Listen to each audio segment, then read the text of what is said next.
ആചാരാനുഷ്ഠാനങ്ങൾക്കപ്പുറം ഒരു ദേശത്തിന്റെ സംസ്കാരവും പൈതൃകവും എല്ലാം ചേരുന്ന കലാരൂപമാണ് തെയ്യം.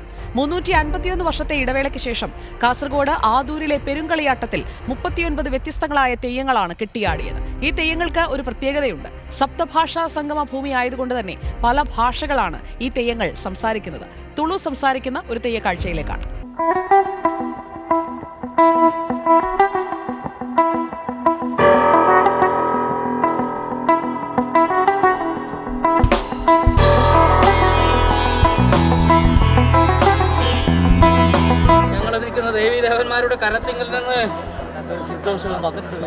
വടക്കേ മലബാറുകാരുടെ ഹൃദയതാളമാണ് തെയ്യങ്ങൾ, ഭൂമിയിൽ അവതരിച്ച ദൈവകോലങ്ങൾ. 351 വർഷങ്ങൾക്കിപ്പുറമാണ് ആദൂരിൽ പെരുങ്കളിയാട്ടത്തിന്റെ ചിലമ്പൊലി ഉയരുന്നത്. ഉറഞ്ഞാടുന്നത് നിരവധി തെയ്യങ്ങൾ. 351 വർഷങ്ങൾക്ക് ശേഷമാണ് തെയ്യം.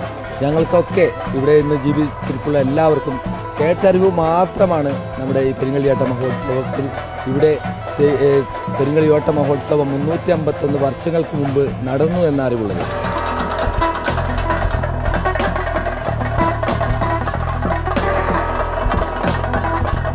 ഏതൊരാളെയും വിസ്മയിപ്പിക്കുന്നതാണ് തെയ്യങ്ങളുടെ അലങ്കാരങ്ങൾ. അരിപ്പൊടി ചാന്ത്, ചുട്ടെടുത്ത നൂറ്, മഞ്ഞൾപ്പൊടി എന്നിവയിൽ വെള്ളവും വെളിച്ചെണ്ണയും ചാലിച്ചുള്ള നിറക്കൂട്ടിലാണ് മുഖമെഴുത്ത്. തെങ്ങോലയുടെ ഈർക്കിൽ ചതച്ച മുഖത്ത് വർണ്ണപ്രപഞ്ചം തീർക്കുന്നു.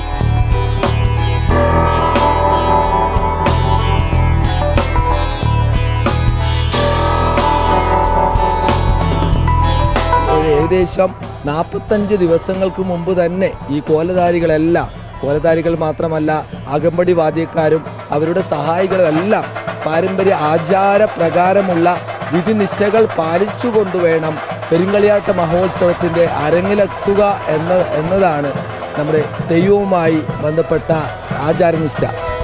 3 മണിക്കൂർ നീണ്ട ചമയം കെട്ടലിലൂടെ അസുരാളൻ തെയ്യമാകാനുള്ള കാത്തിരിപ്പാണ്.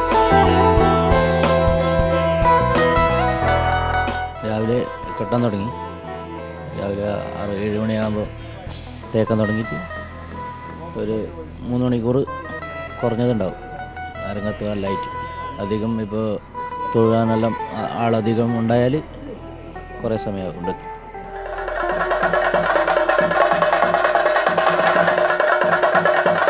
തെയ്യങ്ങളുടെ വാക്കുകൾ മലബാറുകാർക്ക് ദൈവമൊഴിയാണ്.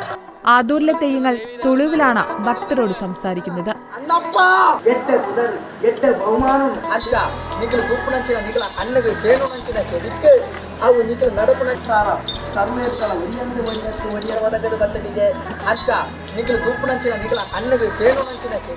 ഈ തെങ്ങിൽ നിന്ന് ചെത്തിയെടുത്ത കള്ള് അത് ദേവിക്ക് നിവേദ്യമായി നൽകുകയാണ്. അതിന് മാത്രം ഉപയോഗിക്കുന്ന ഒരു കലശപാത്രം ക്ഷേത്രത്തിൻ്റെ ഭണ്ഡാരച്ചാവടിയിൽ നിന്ന് നമുക്ക് ലഭിച്ചിട്ടുണ്ട്. ഇത് ഏകദേശം 351 വർഷങ്ങൾക്ക് മുമ്പ് അന്ന് ഇവിടെ ഭരിച്ചിരുന്നത് ജൈന വംശത്തിലുള്ള രാജാക്കന്മാരായിരുന്നു.